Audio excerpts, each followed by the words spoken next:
Advaitic Sadhana. Advaitic Sadhana is the title of the book which was written by S.S Cohen and published by Motilal Barnarsidass in 1975. S.S Cohen spent his formative years, the 1930s and 40s, at the feet of Sri Ramana Maharshi in Sri Ramanasramam, and he also resided in the Ashrama during the last years of his life. His body was interred within the Ashrama premises in 1980, and he is ceremoniously remembered each year on his samadhi day, 27th of May. Since Sri Ramanasramam already publishes 4 of his books, Guru Ramana, 40 verses, Reflection on Talks and Srimad Bhagavata, it was decided to contact the publishers of Advaitic Sadhana to also make this instructive work available to seekers for whom it was especially written. S.S Cohen wrote the first 8 chapters of this book while residing in Sri Ramanasramam during the 1940s. He watched as numerous seekers, particularly the foreigners, arrived at Sri Ramanasramam without the spiritual foundation necessary to gain the greatest benefit from the divine presence of the Master. In 8 short chapters, Cohen summarizes the essential principles that should be cultivated by the seeker desirous of realizing the truth. The second and third sections of Advaitic Sadhana provide translations and short commentaries on 2 illuminating spiritual texts, the Mandukya Upanishad and Atma Bodha of Adi Shankara. Sri Ramanasramam is currently in the process of preparing Advaitic Sadhana for publication. The first and second chapters follow. Qualified disciple. This is the age of shortcuts. Time has shrunk and space more so, and the dual inconvenience has affected men's moods and temper. Even the supreme knowledge has nowadays to be given in massive doses and has to produce quick results too, or they will have none of it. In olden days, Brahmajnana, the knowledge of the Absolute, used to be imparted by the rishis, self-realized sages, to their sannyasi, world-renouncer disciples only over a number of years. Staying with the Guru in seclusion, often in the forest, for the whole of the period was a prerequisite for many good reasons, which the disciples could not question. Now we cannot do that. Time presses, and our patience has likewise suffered contraction. So has our appreciation of the quest and the prize at issue. Besides, the culture which most of us have inherited is too extroverted and too aggressively intellectual to permit us to understand within a short time what it all means to be a sadhaka, a practical aspirant for a truth of which in our homes and colleges we were given an inkling.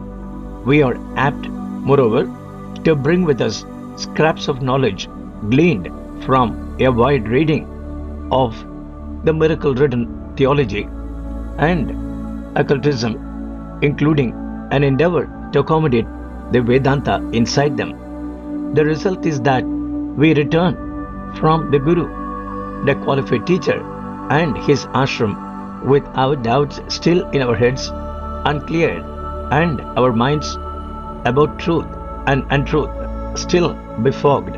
It is necessary at the outset to understand that it is not possible to hone out avidya, the primeval ignorance arising out of the sense perceptions, with a half-hearted approach, with scanty faith, with a mind weighed down by preconceptions, stubborn worldliness, fixed ideas, and inordinate haste.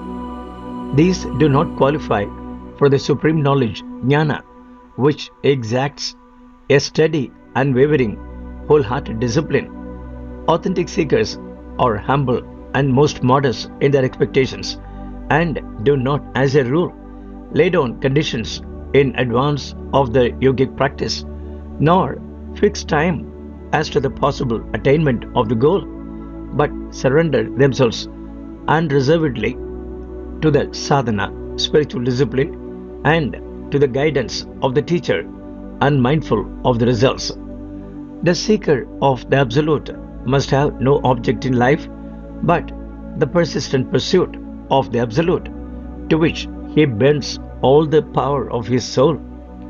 To approach it in any other attitude, say with motives not strictly spiritual, or with a surfeited, insubordinate intellect, or to expect the Absolute to bend and yield its secrets in the first week or first month for one's own sake, for the sake of one's worldly achievements, illustrious ancestry, or community, denotes a lack of the most elementary qualities that make one eligible for it. Eclecticism has no place in this path. Its application is poor, its understanding diffused. So are its spiritual yearnings. It will be observed that this approach attacks the object, that is the world appearance, from two fronts. The one by investigation, which helps distinguish the sentient, changeless seer from the insentient, ever-changing scene, the body, and the other by dhyana meditation, which suppresses the scene and reveals the seer. With the former, we dialectically expose the fallacy and worthlessness of the sense data, and thus demolish the foundations over which we have been accustomed to raise the false structure of our knowledge, and with the other we dive deep into the substratum to find the subject as he is in himself, the owner of the senses, who is the absolute reality. Shankara gives a picturesque description of the aspirant who qualifies for this knowledge and his approach to the self-realized teacher in ancient times. We shall now explain the method by which liberation is attained for the benefit of those who aspire for it and who desire to know this method with full faith. This means to liberation, namely knowledge, should be explained again and again until it is firmly grasped. To a pure Brahmana, seeker of Brahman, the Absolute, disciple who is indifferent to everything that is transitory, who has given up the desire for a son, for wealth, and for this world and the next, who has taken to a life of sannyasa, renunciation and asceticism, and has control over his mind and senses, who possesses compassion and all the qualities of a disciple enjoined by the scriptures, and who has approached the teacher in the prescribed manner and has been examined in respect of his profession, conduct, learning, and parentage. Upadesa Sahasri. Necessity of Sadhana, Chapter 2. The unsteady of mind has no knowledge of the Supreme, nor has he meditation. To the unmeditating, there is no peace, and to the unpeaceful, how can there be happiness? Bhagavad Gita, Chapter 2, verse 66. These lines are a philosophy of life in a nutshell. They guide him who desires to live in peace with the world and with himself, as well as him who is bent upon taking the pilgrim's staff in search of the truth absolute and the freedom for which his soul yearns. They tell the former that peace is unattainable without mental steadiness, and the latter that mind control through meditation is absolutely essential to attain that knowledge which alone can give release. The mind, which is the only instrument of knowledge man possesses, is usually never at rest, and too entangled in the object of desire it perceives, and in the duties, responsibilities, and attachments which these impose upon it. To know how to release itself from them The help of the master becomes necessary to show the way out of the sense mess and into the aloneness of the being, Kaivalya, of the pure-minded self, which is all purity and tranquility. This is the supreme knowledge to which the following lines refer. I know this mighty being who shines effulgent like the sun beyond darkness. One triumphs over death only by knowing him. There is indeed no other way to liberation. Shvetashvatara Upanishad, chapter 3, verse 8. To triumph over death, discipline of the mind, sadhana, is therefore necessary, as in deep sleep the subject enjoys the massive bliss of Kaivalya when he sees no sights, hears no sounds, and is completely free from thoughts. So must the yogi in the waking state withdraw into the Kaivalya of himself through meditation to attain the knowledge of the being or self, which is the supreme liberation. This method is called Jnana Marga, the path of knowledge, or Jnana Yoga, the yoga of knowledge. In no system is the practice made so easy and safe as in this yoga, because first, it is dialectical, and secondly, it is free from the dangers which often result from misdirected practices which interfere with the natural functions of the body or with supersensible forces lying beyond the control of the subject himself. Jnana Yoga, also called Advaitic Sadhana, non-dualistic discipline, is the direct path to liberation. The process can be summed up in only 3 words: empty your mind.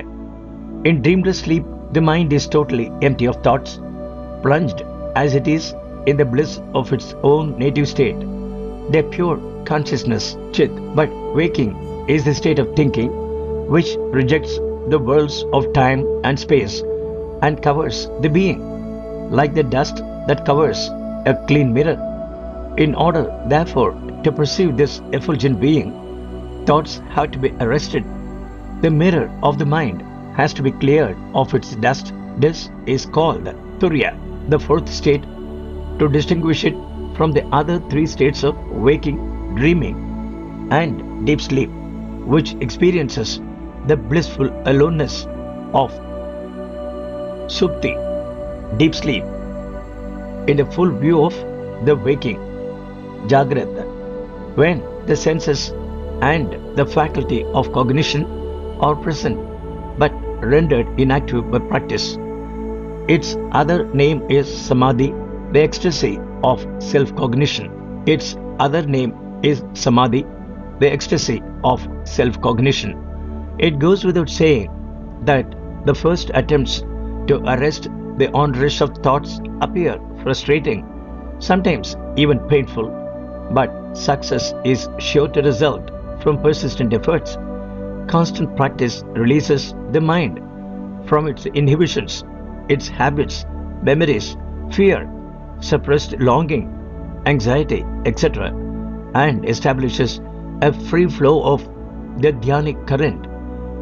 At the same time, every day, if regularity in the practice is scrupulously maintained, those who find it difficult to restrain the mind from the very start take to japa, repetition of a mantra or holy name, which is soothing and awe-inspiring, preparatory to meditation. The reduction of thoughts to a substantial degree is indispensable for entering the state of samadhi, and as this cannot be achieved without mind control, all other methods have eventually to pass into dhyana, meditation, when the mind will be able to stand like the jet of a lamp that is protected from a breeze. Patanjali, the japa will by then have ceased to be repeated orally, but will have turned into the silent ajapa, the serene quietude in the heart, which is the end and aim of dhyana. Other means of subduing the thinking faculty such as drugs, breath control, to obtain the cataleptic state of laya, interference with the uvula and the frenum linguae, etc., do not concern us here. Genuine sadhakas, practicing yogis, avoid shortcuts which may land them in dangerous situations. Dhyana and vichara, meditation and investigation, if done steadily, will not fail to take them safely to the glorious self. It is not by stupefying or exciting the cerebral cells, nor by circumventing the century-old discipline, but by purifying and controlling the mind, that the vision of reality can be ensured. Continued in the September-October issue.